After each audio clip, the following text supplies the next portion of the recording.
बहुत लोग खुद को बदमाश बनते हैं, ये कर दूंगा वो कर दूंगा, गोली मार दूंगा, लेकिन देन डेफिनेटली इट्स ए मौत की machine for that kind of बदमाश पीपल। खुद को बदमाश बनने वाले लोग होते हैं ना, यही खुद को सबसे बड़ा राइडर समझते थे और राइडिंग गियर्स तो छोड़ो, चप्पल पहन के बदमाशी दिखाने निकलते थे इस बाइक पे। हाँ तो दोस्तों, आपने थंबनेल में बिल्कुल सही पढ़ा, 90s के दौर में इसे मौत की मशीन भी कहते थे। क्यों कहते थे, क्या कारण है, उसका पूरा रीजन मैं आपको साइंटिफिक रीजन के साथ बताऊंगा। बने रहिए मेरे साथ वीडियो के एंड तक और स्किप मत करना, नहीं तो समझ में नहीं आएगा। दोस्तों, सबसे जो पहला रीजन है इसका बहुत ही अधिक हल्का वजन। जैसा कि आप सबको पता ही है, इसका वजन जो है मात्र 97-98 किलो का है और इतने हल्के वजन के कारण इसमें स्टेबिलिटी नहीं बन पाती है हाईवेज पर।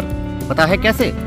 आपने कभी महसूस किया होगा, जब भी आप कोई हल्की गाड़ी चलाते हो, RX 100 या इतने ही मतलब कम केजी की कोई भी गाड़ी, तो जब भी कोई बड़ी गाड़ी बस या ट्रक आपके आसपास से होकर निकल जाती है तो आपको फील होता होगा कि आपकी गाड़ी जो है थोड़ी हल्की लहरा रही है या फिर बस की तरफ खींचे जा रही है, ट्रक की तरफ खींचे जा रही है। इसका दोस्तों कारण होता है कि आपकी गाड़ी बहुत ही हल्की होती है और जहाँ से बड़ी गाड़ी गुजर जाती है वहाँ पे एक निम्न वायुदाब क्षेत्र बन जाता है। अगर आपने साइंस पढ़ी होगी तो आपको पता होगा कि जब हमारे आसपास से कोई बड़ी गाड़ी गुजर जाती है तो जहाँ से वो गुजरती है वहाँ पे निम्न वायुदाब क्षेत्र हो जाता है और जिस कारण से हम उस निम्न वायुदाब क्षेत्र की तरफ खींचे चले जाते हैं। तो अगर हम जैसे बाइक चला रहे हो और हमारे बगल से कोई ट्रक या बस वगैरह निकल के जाता है उस तरफ को, तो निम्न वायुदाब क्षेत्र होने के कारण हमारी मोटरसाइकिल और हम उस दिशा में खींचे चले जाते हैं और जिस कारण से हम उस भारी गाड़ी से टकरा भी सकते हैं या उस दिशा में गिर भी सकते हैं। और जाहिर सी बात है दोस्तों, हम गिरेंगे तो फिर अकेले नहीं गिरेंगे, साथ में फिर बाइक भी गिर जाती है और हमें चोट लग सकती है या इसके कुछ और भी परिणाम हो सकते हैं। तो कुल मिला के कहने का मतलब ये है दोस्तों कि बहुत ही अधिक हल्के वजन होने के कारण इसकी स्टेबिलिटी वैसी जगह पे बहुत ही कम होती है।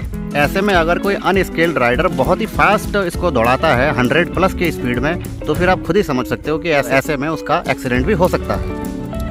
दूसरा रीज़न है दोस्तों इसका अत्यधिक शक्तिशाली इंजन और क्विक थ्रॉटल रिस्पॉन्स। जैसा कि आपको पता है, बहुत ही पावरफुल इंजन होता है इसका और ऐसे इंजन को संभालने के लिए दोस्तों एक बहुत ही अनुभवी और स्किल्ड राइडर की ज़रूरत होती है और वो स्किल, वो एक्सपीरियंस दोस्तों हर किसी के पास हुआ नहीं करती थी उस समय पे।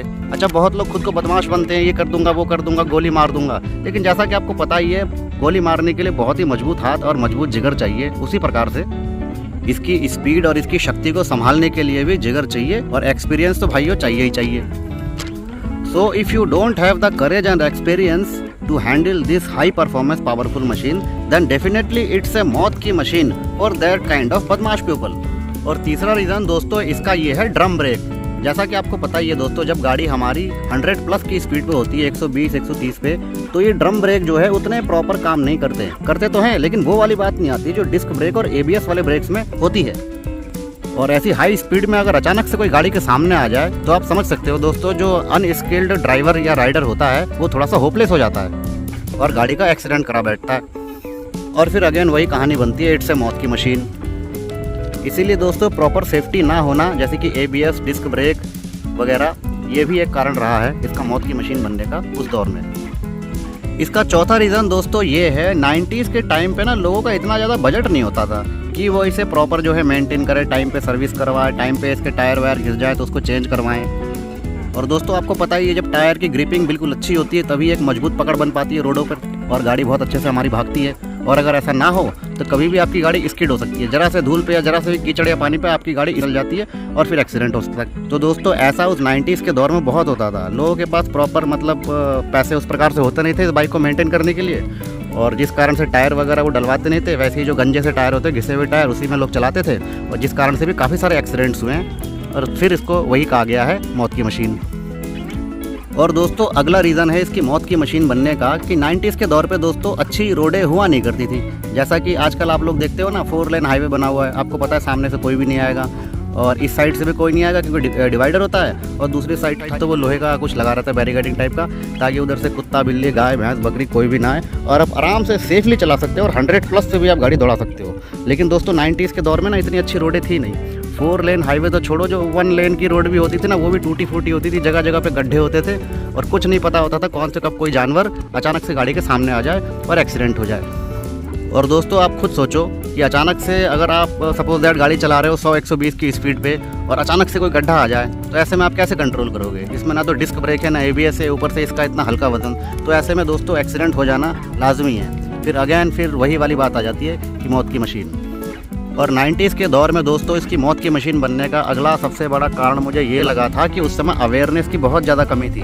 जैसे आजकल लोग राइडिंग वगैरह पे निकलते हैं ना, तो प्रॉपर गियर वगैरह लेके चलते हैं, जैसे कि हेलमेट हो गया, राइडिंग गियर हो गया, नी कैप हो गया, बड़े बड़े बूट्स वगैरह हो गए। लेकिन दोस्तों उस समय 90s के दौर में ना इतना सब कुछ लोग करते नहीं थे। उस समय जो ये खुद को बदमाश बनने वाले लोग होते हैं ना, यही खुद को सबसे बड़ा राइडर समझते थे। और राइडिंग गियर्स तो छोड़ो, वो चप्पल पहन के बदमाशी दिखाने निकलते थे इस बाइक पे। और प्रॉपर सेफ्टी ना होने के कारण वो भी एक्सीडेंट करा बैठते थे और अपनी जान से हाथ धो बैठते थे। और फिर लोग वही कहते थे कि इट्स अ मौत की मशीन। तो वही वाली बात है कि बदमाशी करने निकलोगे बाइक पे और प्रॉपर आपने ना हेलमेट लगा रखा है, ना बूट्स पहन रखे हैं, ना प्रॉपर गियर्स हैं आपके पास, और चला रहे हो 120-30 की स्पीड पे, तो कैसे बदमाश बनोगे भाई? आपका अगर एक्सीडेंट हो गया तो आपका तो फिर हो गया ना ऐसी बदमाशी का राम नाम सत्य। अब दोस्तों उनके बारे में क्या बोलूँ, मुझे खुद बड़ा बुरा लगता है ये सब बातें बताते हुए कि इतनी खूबसूरत पावरफुल मशीन का लोग ऐसे गलत इस्तेमाल किया करते थे उस ज़माने में। अगर 90s के उस ज़माने में अगर वो बदमाश टाइप के लोग इस बाइक का गलत इस्तेमाल नहीं करते तो शायद भारत की सरकार इसे बैन नहीं करती और स्प्लेंडर वगैरह और गाड़ियाँ जैसे चल रही हैं, शायद ये गाड़ी भी हमें यामाहा के शोरूम में आज भी खरीदने को मिलती।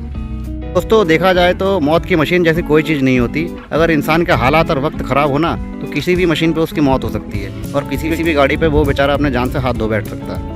खैर दोस्तों 90s के दौर में भले ही कुछ लोगों ने, कुछ बदमाशों ने इसका गलत इस्तेमाल किया हो और भारत की सरकार ने इसे बैन कर दिया हो, लेकिन मेरा मानना ये है दोस्तों कि लीजेंड नेवर डाई। उनकी कहानियाँ हमेशा सुनी जाती है और बताई जाती है, जैसा कि आज मैं आपको बता रहा हूँ। तो दोस्तों अगर आप भी मेरी ही तरह RX 100 के फ़ैन हो तो वीडियो को लाइक और कमेंट जरूर से करना। और अगर आपको भी मेरी ही तरह कोई प्रॉपर अच्छी नॉलेज वाली बात पता हो RX 100 के बारे में 90s के ज़माने की, तो प्लीज़ कमेंट बॉक्स में उसे ज़रूर बताना। तो मिलते हैं मेरे नेक्स्ट धमाकेदार वीडियो में दोस्तों, जब तक के लिए गुड बाय।